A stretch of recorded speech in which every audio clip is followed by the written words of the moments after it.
நிறைய நேரத்தில் நம்ம மகிழ்ச்சியாக இல்லை. ஒரு சில விஷயங்களை நம்ம பண்ணாமல் இருந்தாலே நம்ம மகிழ்ச்சியாக இருக்கலாம். அந்த மூலையிலேருந்து வரக்கூடிய கட்டளைகள் ரெண்டு விதமாக இருக்கும். மனுஷன் மட்டும்தான் அறகுறையாக பிறக்கிறாங்க. அவங்களோட ஃபைனல் மேட்ச்சுக்கு முன்னாடி ஒரு கதவுல கையை விட்டு அவங்க கையை உடைச்சிருவாங்க. விஜயை விட ஒரு பங்கு கூடவே இன்டெலிஜென்ட்டான ஒரு ஆள் தான் அவர். நீங்கள் அந்த அவேர்னஸ் மட்டும் கொண்டு வந்துட்டீங்கன்னா பாக்கி இருக்கிற வேலையெல்லாம் ரொம்ப ஈஸியாக நடக்கும். மகிழ்ச்சி இப்போ இருக்கிற காலகட்டத்தில் நம்ம எல்லோரும் மகிழ்ச்சியாக இருக்கோமா அப்படின்னு கேட்டால் நிறைய நேரத்தில் நம்ம மகிழ்ச்சியாக இல்லை. மகிழ்ச்சியாக இருக்கிறதுக்கு ஏதாவது ஒரு விஷயம் பண்ணணுமா அப்படின்னு கேட்டால் மகிழ்ச்சியாக இருக்கிறதுக்கு நம்ம எந்த ஒரு விஷயமும் பண்ணி தான் நம்ம மகிழ்ச்சியாக இருக்கணுன்றது இல்லை. ஒரு சில விஷயங்களை நம்ம பண்ணாமல் இருந்தாலே நம்ம மகிழ்ச்சியாக இருக்கலாம். இதை நீங்கள் புரிஞ்சுக்கிறதுக்கு நான் ஒரு எக்ஸாம்பிள் சொல்கிறேன். நீங்கள் ஒரு ஹால்லையோ இல்லை ஒரு கல்யாண மண்டபத்துக்குள்ளேயோ போனீங்களா, அங்கே ஒரு எம்டி ஸ்பேஸ் வேணும்னு வச்சுக்கோங்களேன். அங்கே இருக்கிற தேவையில்லாத விஷயங்களை எடுத்துட்டிங்கன்னா அந்த எம்டி ஸ்பேஸ் கிடச்சிரும். இதே மாதிரி தான் மகிழ்ச்சி உங்களுக்குள்ளேயே இருக்குது. அது மேலே நீங்கள் தேவையில்லாத விஷயங்களை போட்டு வச்சுருக்கீங்க. அந்த விஷயங்கள்லாம் எடுத்துட்டிங்கன்னா உங்களுக்கு மகிழ்ச்சி கண்டிப்பாக கிடைக்கும். இந்த மகிழ்ச்சியை நீங்கள் அடையிறதுக்கு முக்கியமாக நமக்குள்ளேருந்து எடுக்க வேண்டிய விஷயங்கள் என்னென்னா, அது குற்ற உணர்வாக இருக்கலாம், அடுத்தவங்களை ஹர்ட் பண்ணுறதா இருக்கலாம், இல்லை ஏமாற்றமாக இருக்கலாம், இழப்பாக இருக்கலாம், இல்லை ஜெலஸாக இருக்கலாம், ஈகோவாக இருக்கலாம். இதெல்லாம் தான் நம்ம மகிழ்ச்சியை கெடுக்கிற விஷயங்கள். இதெல்லாம் எடுத்துட்டாலே மகிழ்ச்சி நமக்குள்ளே தான் இருக்குது. அதை நம்ம ஈஸியாக எடுத்துக்கலாம். மகிழ்ச்சியை கெடுக்கிற விஷயங்கள் நிறைய நம்மக்கிட்ட இருக்குது. அதில் முக்கியமான ரெண்டு விஷயங்கள், இதோட சப்டிவிஷன் தான் மிச்சம் எல்லாமே அப்படின்னு நான் பார்க்குறேன்.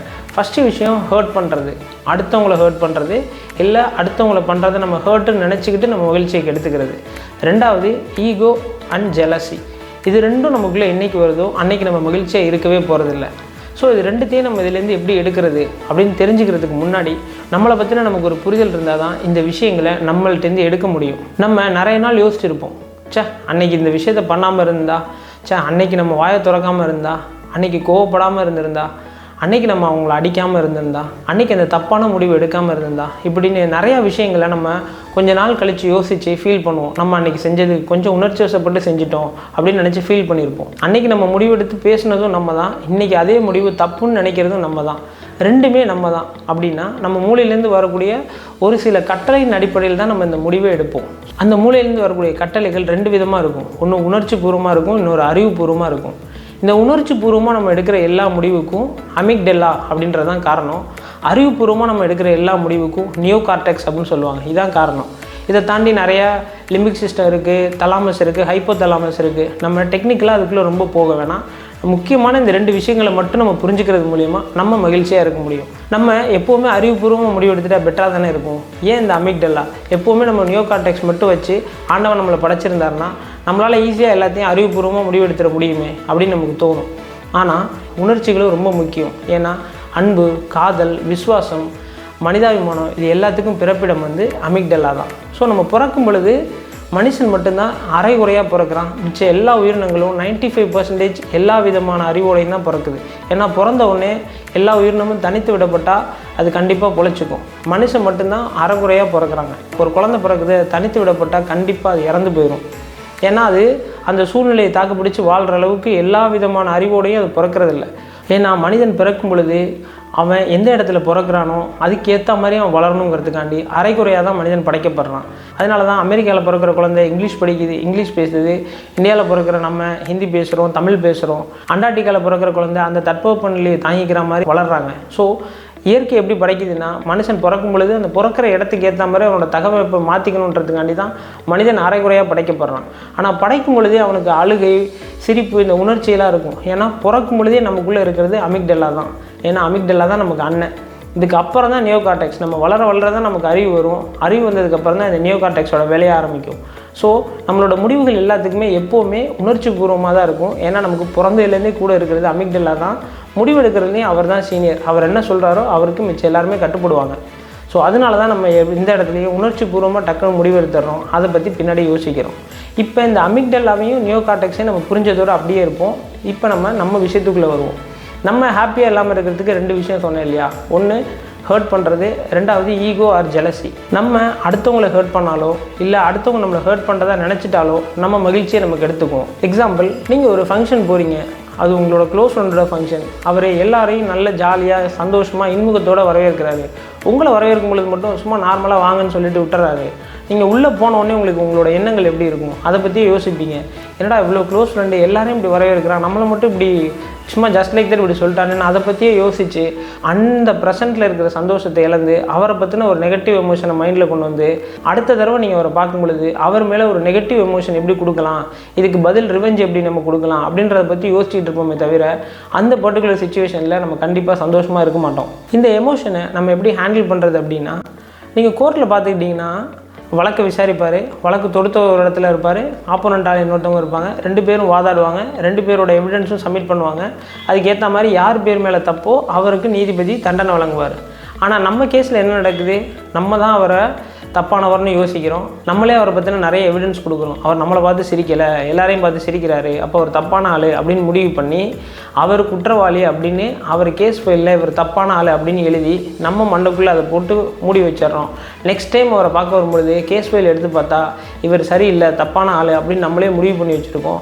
உடனே நம்ம அவர் மேலே ஒரு நெகட்டிவ் எமோஷனை செலுத்துகிறோம். இதை நம்ம எப்படி மாற்றிக்கலாம் அப்படின்னு பார்த்தீங்கன்னா, இந்த மாதிரி நம்ம ஒன் சைடாக ஒரு ஜட்ஜ் பண்ணுறத கோர்ட்டில் எக்ஸ்பார்ட்டி ஜட்ஜ்மெண்ட்னு சொல்லுவாங்க. அதாவது ஆப்போசிட் சைடில் ஆள் வரலனாலும் இல்லை அவங்க சைடில் யாரும் வாதாடவே இல்லைன்னாலும் எக்ஸ்பார்ட்டி ஜட்ஜ்மெண்ட் கொடுத்துருவாங்க. நம்ம அந்த மாதிரி தான் எல்லாருக்குமே ஒரு எக்ஸ்பார்ட்டி ஜட்ஜ்மெண்ட் கொடுத்துட்றோம். ஆனால் உண்மையாக எப்படி பண்ணணும், ஆப்போசிட் சைட்லேயும் இருந்தாலும் ஒருத்தர் வாதாடணும்ல, இல்லை அதையே நம்மளாக இருந்து வாதாட ஆரம்பிச்சிட்டோம்னா இதுலேருந்து நம்ம வெளில வந்துடலாம். ஸோ இந்த சிச்சுவேஷன்லேயே நம்ம போய் நம்ம அவரை பார்க்குறோம், அவர் நம்மளை சரியாக வரவேற்கலை, நம்ம போய் அது உள்ளே உட்காந்துச்சா அவருக்கு எவ்வளோ வேலை இருக்கும், இவ்வளோ கல்யாணத்தில் நமக்கு சரியாக கவனிக்க முடியுமா, அதெல்லாம் வாய்ப்பு இல்லை, போன வாரம் கூட நம்ம பார்த்தோம், நல்லா சந்தோஷமாக தானே நம்மக்கிட்ட பேசினார், அவர் அப்படிலாம் நினைக்கக்கூடிய ஆள் இல்லை அப்படின்னு நீங்கள் நினச்ச அந்த மூமெண்ட்டு அவரோட கேஸ் ஃபைலில் அவர் நல்லவர்னு எழுதி வச்சுருவீங்க. அதோடு அதை நிப்பாட்டிட்டு அந்த மூமெண்ட்லேருந்து நீங்கள் அங்கே இருக்கிற நிகழ்வுகளை பார்க்க ஆரம்பிச்சிருவீங்க, சந்தோஷமாக இருப்பீங்க, சிரிப்பீங்க, விளையாடுவீங்க, எல்லாமே பண்ணுவீங்க. உங்களோட ஹாப்பினஸ் உங்களுக்கு திரும்ப வந்துடும். ரெண்டாவது விஷயம், ஈகோ ஆர் ஜெலசி. இந்த ஈகோவும் ஜெலசியும் யாருக்கு வருதோ அவங்களால கண்டிப்பாக தூங்க கூட முடியாது. சந்தோஷங்கிறலாம் அடுத்த கட்டம், தூங்க கூட சரியாக முடியாது. ஏன்னா ஈகோ இருக்கிற ஆளுக்கு அதை பற்றின சிந்தனைகள், ஓவர் திங்கிங் இதெல்லாம் வந்துக்கிட்டே இருக்கும். ஜெலசி இருந்தாலும் இது அதிகமாக வரும். இதுக்கு வந்து ஒரு பழங்காலத்தில் ஒரு கதை ஒன்று சொல்லுவாங்க. ஒரு மிருதங்க சக்கரவர்த்தி இருந்தாராம். மிருதங்கம் சூப்பராக வாசிப்பாராம். அந்த நாட்டு ராஜா வந்து என்றைக்குமே காலைல தூங்கி எழுந்திரிச்சோன்னு முதல்ல அந்த மிருதங்க சக்கரவர்த்தியோட அந்த மிருதங்கத்தை கேட்டுட்டு தான் முழிப்பாராம். அந்த ஊரில் இருக்கிற எல்லாரும் மிருதங்க சக்கரவர்த்தி பார்த்து, சூப்பர், நீங்கள் வந்து ஒரு மிகப்பெரிய ஆள், உங்களோட மிருதங்கத்தை கேட்டு தான் ராஜாவே கண்விழிக்கிறாரு அப்படின்னு சொல்லி அவருக்கு ஒரு பெருமையாக ஆயிருமா. காலைல ஒரு வண்டி வரும், வண்டியில் ஏறி உட்காருவார், ராஜா அரண்மனைக்கு போவார், ராஜா முன்னாடி வாசிப்பார், எந்திரிப்பார், ராஜா கண்விழிப்பார், இவர் உடனே இங்கேருந்து கிளம்பி வந்துடுவார். இப்படியே நாட்கள் ஓடிக்கிட்டே இருந்துச்சு. ஒரு தடவை என்ன ஆயிடுச்சுன்னா, இந்த மிருதங்க சக்கரவர்த்தி வெளியூர் போகிறதுக்கான ஒரு வாய்ப்பு கிடச்சிச்சு. போய் ராஜாட்ட இந்த மாதிரி நான் வெளியூர் போகிறேன் அப்படின்னு சொல்கிறாரு. ராஜாவும் ஓகே, நீங்கள் போயிட்டு வாங்க, உங்களோட சுச்சுவேஷன் எனக்கு புரியுது, உங்களுக்கு பதிலாக வேறு ஒரு ஆளை எனக்கு மிருதங்க வாசிக்க அனுப்பிச்சிருங்க அப்படின்னு சொல்கிறார். ஓகேன்னு சொல்லிட்டு இவரும் நைட்டு ஃபுல்லாக யோசிச்சுட்டு வேறு யாரையும் அனுப்பிச்சா கொஞ்சம் கஷ்டமாக போயிடும்னு சொல்லிட்டு அவரோட சொந்த பையனையும் அங்கே அனுப்புகிறாரு. அனுப்பிட்டு இவர் வெளியூர் போயிட்டு வந்துடுறாரு. அடுத்த 2 நாள் கழிச்சு ஊருக்கு வராரு. ஊருக்கு வந்தோன்னா அதே மாதிரி அரண்மனையிலேருந்து வண்டி வந்து நிற்கிது. இவர் அந்த வண்டியில் ஏறி போய் அரண்மனைக்கு போகிறாரு. ராஜாவை பார்க்குறாரு. ராஜா சொல்கிறாரு, இனிமேல் நீங்கள் வர வேணாம், உங்கள் பையன் உங்களோட சூப்பராக வாசிக்கிறாரு, நீங்கள் போய் உங்கள் பையனே வர சொல்லுங்கள் அப்படின்னு சொல்லிடுறாரு. இவரோட ஈகோ, பொறாமை இதெல்லாம் தாண்டி இங்கேருந்து வேகமாக வீட்டுக்கு போய் அந்த பையனோட கையை உடைச்சிட்றாரு. இது உடைச்சதுக்கப்புறம் ஒரு 10 நாள் கழிச்சு அதை நினச்சி ஃபீல் பண்ணியிருக்கலாம், வருத்தப்பட்டிருக்கலாம், எல்லாமே இருக்கலாம். அந்த ஈகோங்கிற ஒரு விஷயம் தன்னோட சொந்த பிள்ளைங்கிறத கூட மறைச்சி அறிவை வேலை செய்ய விடாமல், நியோகார்டெக்ஸை வேலை செய்ய விடாமல், அமிக்டலா ஃபுல்லாக மேலே வந்ததுனால அவரால் அதை கண்ட்ரோல் பண்ண முடியாமல் தன்னோட சொந்த பிள்ளையே கையை உடைக்கிற அளவுக்கு போயிட்டார். இந்த மாதிரி தான் நம்ம எமோஷ்னலாக முடிவெடுக்கிற எல்லா டைமும் நம்மளோட மகிழ்ச்சியை நம்ம கொண்டுருவோம். இது பழங்காலத்தில் மட்டும் இல்லை, இதே விஷயம் நம்ம இறுதி சுற்றுன்னு ஒரு படம் வந்துச்சு. அதில் வந்து அக்கா தங்கச்சி 2 பேர் இருப்பாங்க. தங்கச்சி நல்லா பாக்ஸிங் பண்ணுவாங்க, அதனால் அவங்க அடுத்தடுத்த லெவலுக்கு போயிட்டே இருப்பாங்க. இதை பார்த்து தாங்க முடியாத அவங்களோட அக்கா என்ன பண்ணுவாங்கன்னா, அவங்களோட ஃபைனல் மேட்ச்சுக்கு முன்னாடி ஒரு கதவுல கையை விட்டு அவங்க கையை உடைச்சிருவாங்க. அவங்க தங்கச்சி அவங்களுக்கு ரொம்ப பிடிக்கும் தான். என்ன தான் ரொம்ப பிடிச்சிருந்தாலும் அவங்களால அந்த ஜெலசியை ஏற்றுக்க முடியாமல் தன்னோட சொந்த தங்கச்சி கையை உடைக்கிற அளவுக்கு அவங்களோட அறிவு வேலை செய்யாமல் எமோஷ்னலாக முடிவெடுக்கிறதுனால அவங்களும் அதை நினச்சி பின்னாடி வருத்தப்பட்டிருப்பாங்க. அவங்களோட மகிழ்ச்சி இழந்திருப்பாங்க, நிறைய தூக்கங்கள் இழந்திருப்பாங்க. இந்த மாதிரி நீங்கள் தூக்கத்தை இழக்காமல் இருக்கணும், மகிழ்ச்சியாக இருக்கணும்னா இந்த எமோஷ்னலாக முடிவெடுக்காமல் கொஞ்சம் அதை எமோஷ்னல் ஹேண்டில்லேருந்து வெளில வந்து அறிவுபூர்வமாக யோசிக்கிறது மூலிமா நீங்கள் மகிழ்ச்சியை எப்போவுமே உங்க கூட தக்க வச்சுக்க முடியும். இந்த எமோஷனல் ஹேண்டில் பண்ணுறது வெறும் கோபம், பொறாமை இது மட்டும்தான் காரணமா? இதில் மட்டும்தான் நம்ம எமோஷ்னலாக முடிவெடுக்கிறோமா? அன்பு அதிகமானாலும் பிரச்சனை தான், விசுவாசம் அதிகமானாலும் பிரச்சனை தான். அன்பு அதிகமானால் எப்படி பிரச்சனை ஆகும்? ஃபார் எக்ஸாம்பிள், ஒருத்தவங்க ஒரு நாய் வளர்த்தாங்களாம், நாய்க்குட்டி ரொம்ப ஆசையாக வளர்த்தாங்களாம். அவனுக்கு குழந்தை இல்லையா, அந்த நாய்க்குட்டியை தான் 2 வருஷமாக அவங்க குழந்தையை தாண்டி ரொம்ப பாசத்தோடு வளர்த்தாங்களாம். அந்த நாய்க்குட்டியை ஒரு நாள் விட்டுட்டு ஊருக்கு போகிற மாதிரியான ஒரு சுச்சுவேஷன். அவரோட ஃப்ரெண்டு வீட்டில் கொண்டு போய் வீட்டில் விட்டுட்டு, அந்த ஃப்ரெண்டு வீடு பார்த்தீங்கன்னா 3வது மாடி 3rd ஃப்ளோரில் இருந்திருக்கு. அங்கே கொண்டு போய் அந்த நாய்க்குட்டியை விட்டுட்டு இவங்க ட்ரெயின் ஏற ஸ்டேஷன் போயிட்டாங்க. ட்ரெயின் அன்றைக்கி வரல, ஸ்டேஷன்லேருந்து அவங்க போகலை. ஸோ திரும்ப வீட்டுக்கே வர மாதிரி ஒரு சுச்சுவேஷன். திரும்ப வீட்டுக்கு வரும்பொழுது நாய்க்குட்டியை கூட்டிகிட்டு வந்துடலான்னு நாயை பார்க்க போகிறாங்க. இங்கேருந்து போய் அந்த நாய்க்குட்டியை கீழேருந்து கூப்பிடவும் அந்த நாய்க்குட்டி அன்பு பெருக்குனால, பார்த்தோன்னே ரொம்ப ஆசையினால் அங்கேருந்து வேகமாக 3வது ஃப்ளோர்லேருந்து கீழே குதிச்சிருச்சு. கீழே குதிச்சு என்ன ஆயிடுச்சு, அதுக்கு கை காலை எல்லாமே முறிவடைஞ்சு ஒரு 1 வீக்கில் அந்த நாய் இறந்துருச்சு. இது வெறும் அன்பு மிகுதியினால் வெறும் இறப்பு மட்டும் இல்லை. நம்ம என்ன பண்ணுவோம், அன்பு மிகுதியினால் நிறைய வார்த்தைகள் தப்பாக விட்டுருவோம். அதே மாதிரி வாக்குறுதிகளை எங்கேயாவது தேவையில்லாமல் கொடுத்துருவோம். இந்த மாதிரி இடத்துல நம்ம ரொம்ப ஜாலியாக இருக்கும்பொழுது ரொம்ப அன்பு மிகுதியினால் நம்ம கொடுக்குற வார்த்தைகள்லையும் வாக்குறுதிகள்லையும் ரொம்ப கவனமாக இருக்கணும். இந்த மாதிரி தேவையில்லாத வாக்குறுதிகளை கொடுத்துட்டு நம்ம அதை நினச்சி பின்னாடி ஃபீல் பண்ணுவோம். ஸோ இந்த மாதிரி பண்ணுறதுனாலே நம்மளோட மகிழ்ச்சியை நம்மக்கிட்டேருந்து எடுத்துக்கிறதுக்கான வாய்ப்பு அதிகம். விசுவாசமாக இருக்கிறதுனாலையும் நம்மளோட மகிழ்ச்சியை நம்மக்கிட்டேருந்து வெளில எடுத்துருவோம். ஒரு பத்திரிக்கையாளர் ஒருத்தர் இருப்பார்.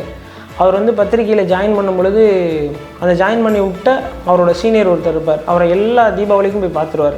பார்த்து அவருக்கு பலகாரம் கொடுத்துருவார். ஒரு தடவை இவருக்கு ரொம்ப முடியல, ஹாஸ்பிட்டலைஸில் இருக்கார். நீங்கள் எங்கேயும் வெளில போகக்கூடாது அப்படின்னு சொல்கிறாங்க. ஆனால் அவரோட விசுவாச மிகுதியினால் என்ன பண்ணுறாரு, நம்ம கண்டிப்பாக போய் இந்த வருஷம் பார்த்தே ஆகணும் அப்படின்னு உடனே இங்கேருந்து ஆட்டோவை பிடிச்சி எல்லாத்தையும் இந்த இதெல்லாம் கழட்டிட்டு ஆட்டோவை பிடிச்சி போய் அவரை பார்த்துட்டு வராரு. பார்த்துட்டு வந்து 3வது நாள் இறந்துடுறாரு. இது ஒரு விசுவாச மிகுதியினால், அவரோட எமோஷனலால் எடுக்கிற முடிவுனால் அவருக்கு கிடைச்ச ஒரு இம்பேக்ட் தான் இது. ஸோ இந்த மாதிரி நம்மளும் விசுவாச மிகுதியினால் நிறைய எமோஷ்னலாக முடிவெடுப்போம். இந்த எமோஷ்னலாக முடிவெடுக்கிற எல்லா இடமும் நம்ம மகிழ்ச்சியை தொலைக்கிற இடம். ஸோ எமோஷ்னலாக முடிவெடுக்கிறப்ப நீங்கள் ஒரு தடவை நல்லா ஒரு தடவைக்கு 4 தடவை யோசித்து நீங்கள் முடிவெடுக்கலாம். இவர் இதே விஷயத்த வீட்டில் உட்காந்து ஒரு ஃபோன் பண்ணி பேசியிருக்கலாம், இல்லை ஒரு தபால் போட்டிருக்கலாம். இந்த மாதிரி பண்ணி அந்த எமோஷ்னலை டாலரேட் பண்ணியிருக்கலாம். ஸோ இந்த மாதிரி விஷயங்களையும் நம்ம ரொம்ப கவனமாக இருக்கணும். கவனமாக இல்லைன்னா நம்ம மகிழ்ச்சி நம்மளை விட்டு போயிடும். இதெல்லாம் ஓகே, ரியல் டைமில் இதை எப்படி அப்ளை பண்ணுறது, நம்ம வந்து மகிழ்ச்சியாக இருக்கிறதுக்கு நம்ம இதெல்லாம் பண்ணாமல் இருக்கிறோம், ஓகே. ரியல் டைமில் இதை எப்படி பண்ணுறது அப்படின்னு கேட்டிங்கன்னா, ரியல் டைமில் இதை சூப்பராக பண்ண ஒரு படத்தோட ஒரு கிளைமேக்ஸ் சீன் மட்டும் சொல்கிறேன். துப்பாக்கி படம் எல்லாருமே நீங்கள் பார்த்துருப்பீங்க. இதில் எமோஷனை அந்த கிளைமேக்ஸ் சீனில் விஜய் எவ்வளோ சூப்பராக ஹேண்டில் பண்ணியிருப்பாருன்றதை நான் சொல்கிறேன். விஜய் என்ன பண்ணுவாங்க, வில்லன் அவங்களோட இடத்துக்கு கூட்டு போயிடுவாங்க. கப்பல் இருக்கும், கப்பலுக்குள்ளே கூட்டு போயிடுவாங்க. அங்கே வில்லன் என்ன சொல்லுவார், இந்த மாதிரி உன்னைய டபுள் ஏஜெண்ட்டாக காமிச்சிட்டேன், இப்போ நான் உன்னைய கொல்ல போகிறேன், நீ இந்த நாட்டுக்கு துரோகி ஆயிடுவேன், உங்களோட இராணுவத்தில் நிறைய ஸ்லீப்பர்ஸ் எல்லாம் நான் உள்ளே இருக்குவேன், இனிமேல் நான் நினைக்கிறது எல்லாமே நடத்திடுவேன் அப்படின்னு சொல்லுவார். அப்போது விஜய்க்கு எப்படி இருக்கும், பயங்கர பதட்டம், பயம். நம்ம அந்த இடத்துல இருந்தால் எப்படி இருப்போம், பயமாகவும் பதட்டமாகவும் கோவப்படுவோம், கெஞ்சுவோம், அழுவோம், ஏதாவது அவன்கிட்ட எமோஷ்னலாக பேசுவோம், இல்லை டைலாக் பேசுவோம், வேறு ஏதாவது கோவமாக பண்ணுவோம். இதெல்லாம் பண்ணால் என்ன நடக்கும், ஈஸியாக அவன் சந்தோஷமாக இருந்து நம்மளை சுட்டு கொண்டுட்டு போயிடுவார். ஆனால் விஜய் அந்த இடத்துல ரொம்ப இன்டெலிஜென்ஸை யூஸ் பண்ணி பேசுவார். என்ன சொல்லுவார்னா, அவரோட லாஸ்ட் ஆசை என்னென்னு கேட்பார், உன் கையாலேயே என்னை அடித்து கொள்ளணும் அப்படின்னு சொல்லுவார். ஏன்னா அவருக்கு அடுத்தடுத்து யோசிக்கிறதுக்கு டைம் வேணும். 1 2வது அவர் சொல்கிற வார்த்தை நீங்கள் கவனிச்சிங்கன்னா, உன் கையாலே என்னை அடித்து கொள்ளணும் அப்படின்னா, உன்னால் என்னை அடிக்க முடியும்னு நான் நம்புகிறேன் அப்படின்றத இன்டெரக்டாக அவருக்கு தெரியப்படுத்தி அவரோட எமோஷனை கொஞ்சம் ட்ரிகர் பண்ணி விட்டு, ஓகே நான் உன்னை அடித்து கொள்கிறேன், என்னால் உன்னை அடித்து கொள்ள முடியும்னு நீயே ஒத்துக்கிறேன், ஸோ நான் உன்னை அடித்து கொள்கிறேன்னு சொல்லி துப்பாக்கி கீழே வச்சுட்டு அவரை நல்லா போட்டு அடிப்பார். கொஞ்சம் நேரம் கழித்து லாக்கை ரிலீஸ் பண்ணிவிட்டு அடி அப்படின்னு சொல்லுவார். இது எமோஷனை ட்ரிகர் பண்ணுறதுக்கான அடுத்த லைன். ஏன்னா அவங்க கூட சுற்றிலும் இவ்வளோ பேர் இருக்காங்க, இப்படி இருந்தும் நீ என்னை பார்த்து பயப்படுறேன்னா அந்த பயம் எனக்கு பிடிச்சிருக்குன்னு சொல்லும் பொழுது எமோஷனை ட்ரிகர் பண்ணுவார். அதுக்கு கூடவே ஒரு பக்கத்தில் ஒருத்தர் இருப்பார். அவர் இன்னும் ஒரு படி மேலே போய், அவன் ட்ரிக்கி கை, அவன் ஏதோ ஒன்று சொல்கிறான், நீ தயவு செஞ்சு அதை பண்ணிடாத, அவனை உன்னால் அடிக்க முடியாது அப்படின்னு சொல்லிடுவார். இப்போ இருக்கிற ஹீரோவுக்கு இந்த ஈகோ அதிகமாகி எமோஷனாக முடிவெடுக்க ஆரம்பிப்பார். லாக்கை ரிலீஸ் பண்ணி விடுங்க, நான் எவ்வளோ பெரிய ஆள்னு உங்கள் எல்லாருக்கும் நான் தெரியப்படுத்துகிறேன் அப்படின்னு ஈகோவை காமிக்கிறதுக்காக லாக்கை ரிலீஸ் பண்ண சொல்லி 2 பேருக்கும் ஃபைட் நடக்கும். அதுக்கப்புறம் உங்கள் எல்லாருக்கும் தெரிஞ்சதான், விஜய் அவரை அடிச்சிருவார், துப்பாக்கி முன்னாலே அவர் கொண்டு போயிடுவார். இங்கே நடந்தது என்னென்னா, எமோஷனலாக எவ்வளோ ஈஸியாக ஒரு ஆளை ட்ரிகர் பண்ணி அவரோட மொத்த பிளானையும் மாற்ற முடியுதுன்னு நீங்கள் தெரிஞ்சுக்கணும். ஆனால் ஆப்போசிட்டில் இருக்கிறவரும் பயங்கர இன்டெலிஜென்ட்டான ஒரு ஆள் தான், விஜயை விட ஒரு பங்கு கூடவே இன்டெலிஜென்ட்டான ஒரு ஆள் தான் அவர். ஆனால் அந்த டயத்தில் ஈகோவை மட்டுமே அவர் நம்புறதுனால என்ன ஆயிடுச்சு, அவரோட இன்டெலிஜென்ஸ் சுத்தமாக கம்மியாகி எமோஷ்னலாக மட்டுமே முடிவெடுத்தார். அதோட இம்பேக்ட் என்னென்னா, அவரோட மொத்த பிளானும் கொலாப்ஸ் ஆகி விஜய் கையாலே அவர் மாட்டி அங்கே போய் அவர் இறக்குற மாதிரி ஆயிரும். இது ஒரு பெஸ்ட்டு விஷயமாக நான் பார்க்குறேன், ஒரு எமோஷனை எப்படி ஹேண்டில் பண்ணுங்கிறதுக்கு. இந்த டயத்தில் நமக்கு எப்போ கோவம் வந்தாலும், என்ன ஒரு பிரச்சனை வந்தாலும், முதல்ல எமோஷ்னலாக டக்குன்னு பதட்டப்படாமல் ஒரு 10 செகண்ட் நீங்கள் சொல்கிற வார்த்தையோ நீங்கள் எடுக்கிற டிசிஷனையோ ஹோல்டு பண்ணுறது மூலிமா அதுலேருந்து கொஞ்சம் வெளில வந்து கொஞ்சம் சரியாக யோசிக்கிறதுக்கான வாய்ப்புகளை அதிகப்படுத்த முடியும். இதே மாதிரி நம்மளும் எடுத்த உடனே நாளையிலேருந்தே இதே மாதிரி நம்மளால் பண்ணிட முடியுமான்னா 100% முடியாது. ஏன்னா முதல்ல நம்மளை பற்றி நம்ம புரிஞ்சுக்கணும். நம்மளுக்கு ஒரு எமோஷ்னல் அவேர்னஸ் வரணும். நம்ம எந்த இடத்துல எப்படி ரியாக்ட் பண்ணுறோம், என்ன மாதிரி கோவப்படுறோம், என்னென்ன வார்த்தைகள்லாம் நமக்கு ட்ரிகர் பண்ணுது அப்படின்னு நீங்கள் புரிஞ்சுக்கிறதுக்கு முதல்ல ஒரு எமோஷ்னல் அவேர்னஸ் வரணும். எந்தெந்த இடத்துல நீங்கள் கோவப்படுறீங்க அப்படின்றத நீங்கள் மைனூட்டாக பார்க்க ஆரம்பிக்கணும். அதுக்கப்புறம் என்னென்ன வார்த்தைகளில் உங்களை ட்ரிகர் பண்ணுது அப்படின்னு தெரிஞ்சுக்கணும். அப்புறம் அடுத்த ஸ்டெப்பு அந்த வார்த்தைகளை அக்செப்ட் பண்ண கற்றுக்கணும். இதெல்லாம் போக போக ஃபஸ்ட்டு விஷயம் உங்களுக்கு ஒரு எமோஷ்னல் அவேர்னஸ் இது வர ஆரம்பிச்சிருச்சுனாலே நீங்கள் அடுத்தடுத்த ஸ்டேஜுக்கு ஈஸியாக போயிடுவீங்க. இந்த வீடியோவோட முக்கியமான நோக்கமே உங்களுக்கு ஒரு எமோஷ்னல் அவேர்னஸ் வரணுங்கிறது தான். நீங்கள் அந்த அவேர்னஸ் மட்டும் கொண்டு வந்துட்டிங்கன்னா பாக்கி இருக்கிற வேலையெல்லாம் ரொம்ப ஈஸியாக நடக்கும். உங்களால் எமோஷ்னலாக ஓரளவுக்கு கண்ட்ரோல் பண்ண முடியும். டிசிஷன் எடுக்கிறத ஓரளவுக்கு பாசிட்டிவாக எடுப்பீங்க. உங்களோட டிசிஷன் மேக்கிங் சரியாக உங்களோட எமோஷன் மேலே உங்களுக்கு கண்ட்ரோல் ஏற்படும். அப்படியே கொஞ்சம் கொஞ்சமாக நீங்கள் மாறதுக்கான சான்சஸ் அதிகம். இப்போ நான் சொன்ன எல்லா விஷயமே பார்த்தீங்கன்னா மகிழ்ச்சியாக இருக்கிறது எப்படின்னு தான். இந்த மகிழ்ச்சியை நம்ம சந்தோஷத்துக்கு கூட கம்பேர் பண்ணிக்கவே கூடாது. சந்தோஷங்கிறது வேறு, மகிழ்ச்சிங்கிறது வேறு. நம்ம சொன்ன எல்லாமே ஹாப்பியாக எப்படி இருக்கணுன்றது தான். ஹாப்பியாக இருக்கிறதுக்கு நம்ம என்னென்ன விஷயம் செய்யாமல் இருக்கணும்னு. இந்த சந்தோஷத்தையும் மகிழ்ச்சியும் எப்படி நம்ம பிரித்து புரிஞ்சிக்கலாம்னா, சந்தோஷங்கிறது பண்ணும் பொழுது மட்டும்தான் சந்தோஷமாக இருக்கும். ஓவர் த பீரியடில் அதை நினச்சி உங்களுக்கு வருத்தமாக தான் இருக்கும். ஆனால் ஹாப்பினஸ்ன்றது அப்படி இருக்காது. ஹாப்பினஸ்ன்றது பண்ணும் பொழுதும் சந்தோஷமாக இருக்கும். அதை பற்றி பின்னாடி நினச்சி பார்க்கும்பொழுதும் ஹாப்பினஸ்ஸாக இருக்கும். ஒரு சில டைம் பண்ணும் பொழுது கூட கொஞ்சம் கஷ்டமாக இருக்கும். அதை பற்றி ஓவர் த பீரியடில் நினைக்கும் பொழுது ரொம்ப ஹாப்பியாக இருக்கும்.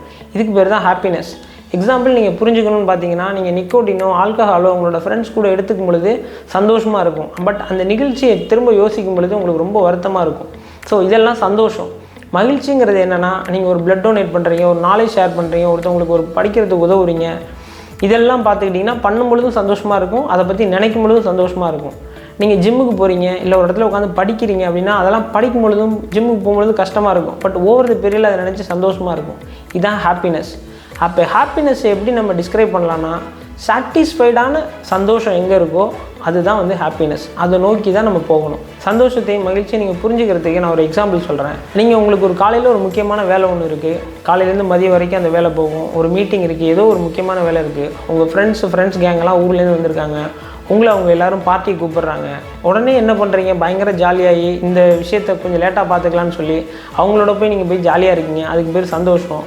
பட் ஈவினிங் நீங்கள் வந்து நான் திரும்ப இந்த விஷயம்லாம் பண்ணலையேன்னு நீங்கள் சந்தோஷமாக இருந்ததை நினச்சி நீங்கள் வருத்தப்படுவீங்க.